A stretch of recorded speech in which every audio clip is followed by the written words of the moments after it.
Hey, what's up, guys? It's Wes. So, throughout the year, there's a lot of community driven events on social media. Now, I know social media and artists, it can feel more like a burden than a benefit. Sure, it builds community, but it can also bring about some drama. And, there's a lot of like imposter syndrome and comparing yourself and stuff. But that's not what this video is about. This video is about why some of these community driven events, so something like May Sketch a Day or Inktober or Portfolio Day, or the one I'm actually doing a little bit of, which you'll see in this episode, Orctober, which is just the coolest thing in the world. Why some of these social media community driven incentives might be worthy of your time and could actually be a nice kind of release valve that you can use to do some fun stuff, get your work out there, and just bring a little bit more of that fun back into your artwork.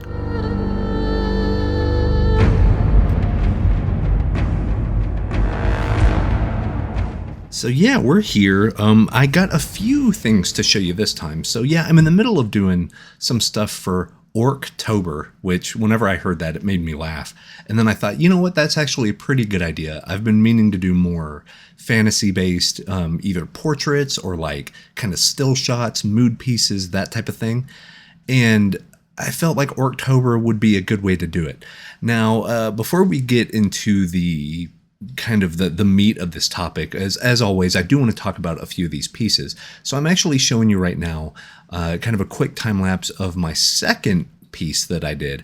I did this one started in Rebel, and I just want to show you that built-in Rebel time lapse. And also part 2 of this, so really pushing this one to final, you can actually see on my live stream archive, and it's one where I talk about painting an orc portrait. So if you want to see this one really pushed to final, you can go see that one. It's about 3 hours long. Yeah, we render for, I don't know, about 2.5 hours on that. We chat a bit. We talk about this topic at length, but it was a lot of fun. I just wanted to show this one before we get into the first Orctober portrait that I made, which got kind of a lot of traction on social media. I was pretty surprised because, normally the stuff that I want to do well on social media, that I work really hard on and, push to final render and all that other stuff, doesn't quite take off the way I think.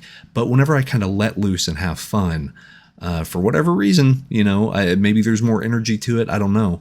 But it seems to actually do better, even if I feel like the work itself may not be as highly polished as I would like to show out there sometimes. But yeah, so just a few fun Orctober deals, and really wanted to do some portraits in different styles to get different moods. So the first one you see here is more kind of that Rembrandt's darker ochre brown, very classical style. And then the one that you're going to see the kind of the full time lapse of after the sketch is going to be a little bit more, I don't know, maybe cinematic, very kind of orange and yellowy. I wanted to do those and see if I could balance that color scheme well. And yeah, I like both of them. They both felt different.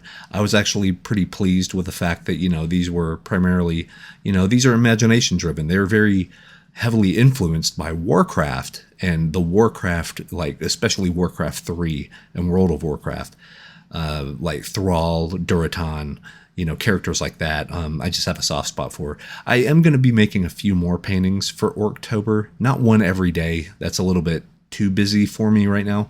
But I do want to make some like Warhammer orcs.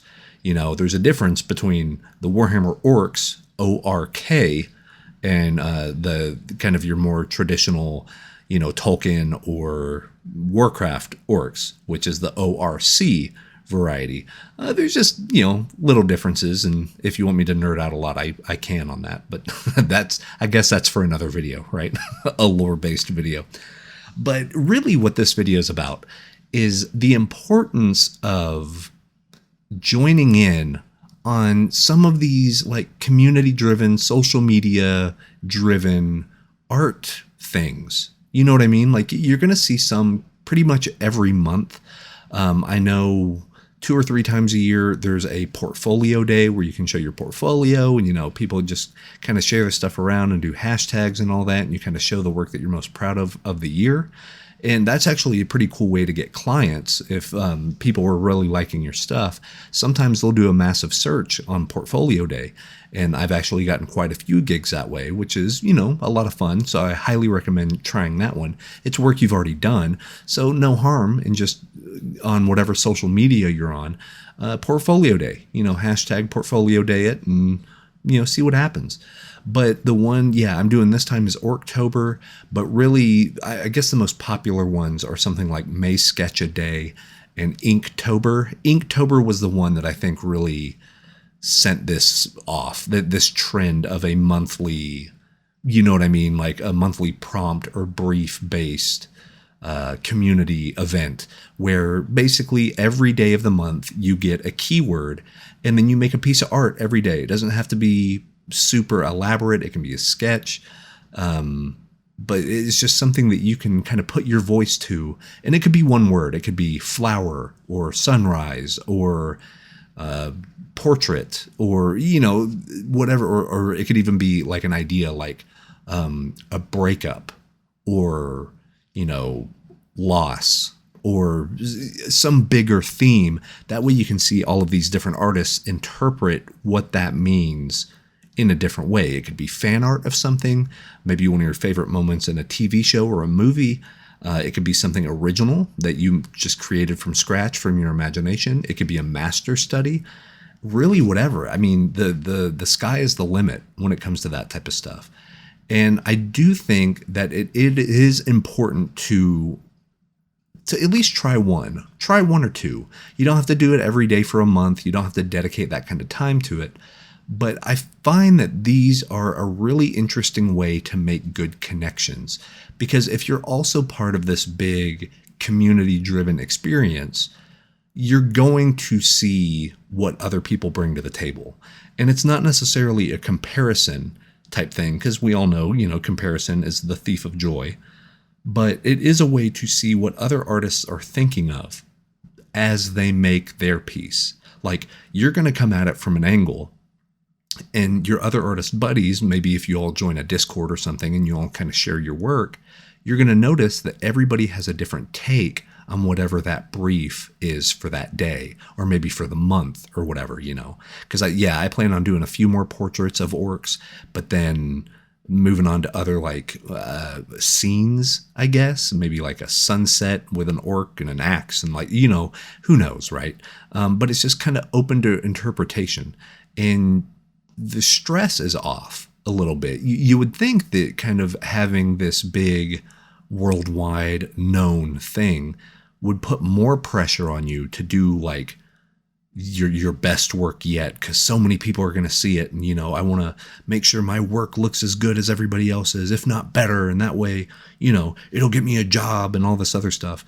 Like, don't think about it in that respect. I mean, you can if you want to. Once again, like, I'm not your mama. You can do whatever you want. But I would say use this as a way to relax. Use it as a way that, somebody else came up with those prompts, those briefs, so you don't have to really think about it too much. Just do what is your take on an orc? What do you want to see? Do you really like the ones from like, the Lord of the Rings TV show? Like, do a few of those. I did a few of those like a few years ago, and I didn't even know Orctober was a thing, but I probably should have saved them for that. You know what I mean?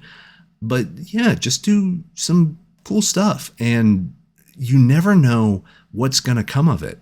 And I don't mean in a job sense. I mean more in a liberating artistic sense, that you might surprise yourself with what you come up with. And that was kind of the case here for these two portraits so far.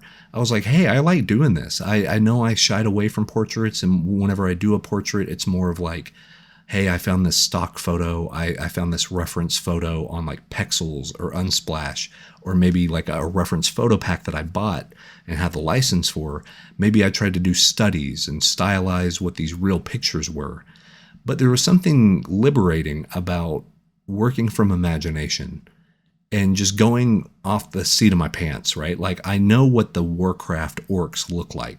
They have the big tusk, they have the big bottom lip, they have the kind of like that Taurus bull nose ring in there. I want to make sure to get some of that.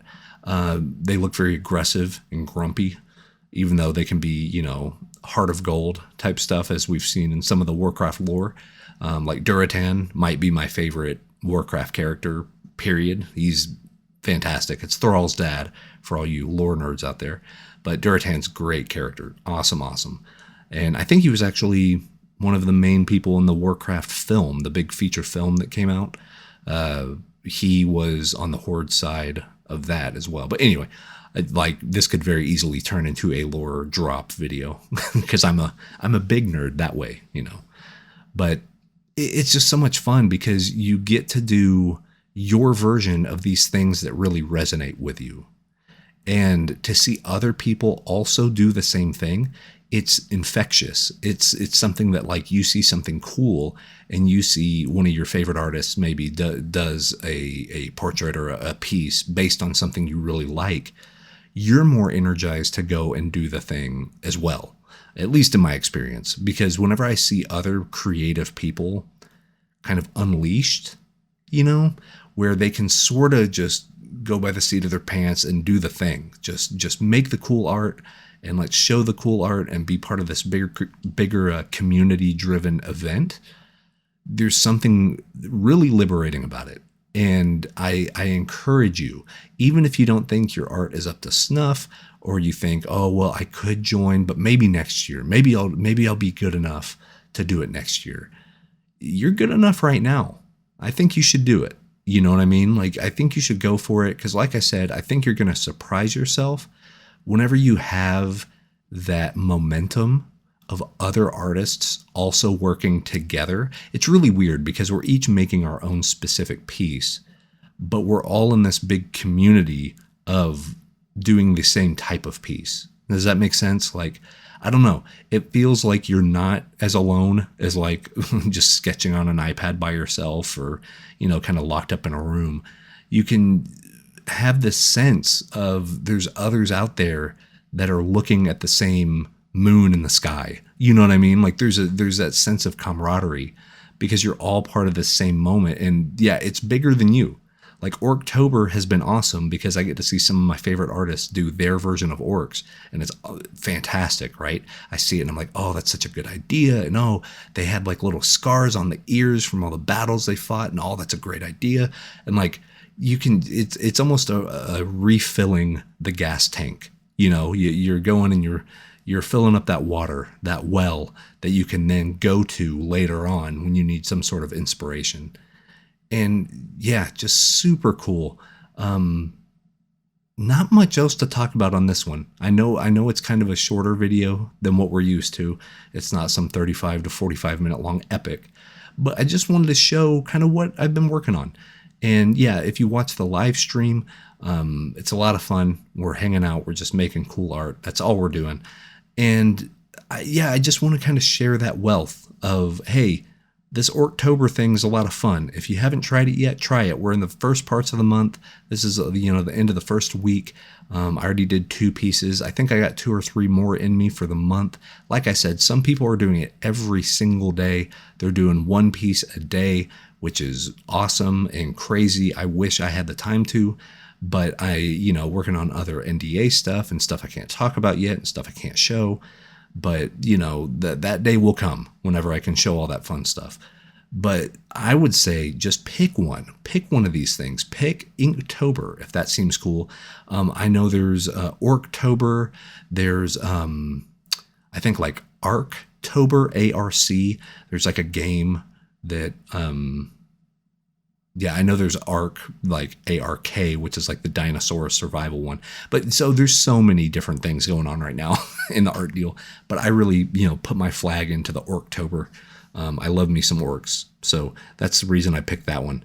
But it's just so much fun. It brings the fun back to it instead of really stressing over what you need to be painting or, what's good for the portfolio. We talked about that last time. Does every art piece need to be portfolio ready? And the answer is no. And I think community-driven events like this are a great way to kind of stretch your creative muscle and do things that you may not have normally done, but also have an excuse to do it because you can be like, hey, I've never tried this before. I'm going to try it. This prompt said, this brief, the list of options for this day said to do this. So let's take a crack at it. And that might be the thing that, starts revving that engine a little bit. And you're like, oh, well, that turned out better than I thought. Maybe I can do another one. And you see yourself starting to go and starting to get that work ethic in, and the time under the gun, just doing the craft, getting your 10,000 hours. This is a really fun, creative, wonderful way to do it. So yeah, just pick one. Pick, even if it's not Orctober, if it's not Inktober, if it's not May Sketch-A-Day, you're going to see tons of these things all throughout the year. And I highly recommend whatever one catches your fancy, whichever one you see it and you're like, oh, that's pretty funny, or, oh, I think I have some good ideas for that. Go for it. I'm giving you carte blanche, man. Just open up Photoshop or Krita or whatever you're using and go make the art. Go do it, because I think you're going to make some really cool connections. Other artists that are doing the same thing, whenever you use the hashtag, they're going to be searching the hashtag, and you're using the hashtag and all that stuff. If social networking, if it's basically networking, this is a great way to do that. So yeah, you don't know, you might make a new art buddy, make some new art friends that way. Get out there, show yourself. Go out there and be somebody. You know what I mean? But if you want to level up your art a little bit, if you want to go get some cool brushes, if you want to do some online courses that I have taught, you can head on over to www.wesgardner.art. Link in the description, of course. My new brush pack's out. Got all kinds of brush packs. We've got some gradient maps. We got 7 or 8 online classes that you can take. More added all the time. I'm actually in the wrapping up stages on 3 courses right now, which is a lot of work, but they're really good ones. I'm very excited about them to launch probably by the 1st of next year. But yeah, with that being said, that's it, man. Go find yourself some cool art briefs to do based on these social network things, based on these big community-driven events, and I think you're gonna have a blast. I think you're gonna surprise yourself. But until we meet again, go make cool art. You know what to do. We'll talk to you next time. Peace.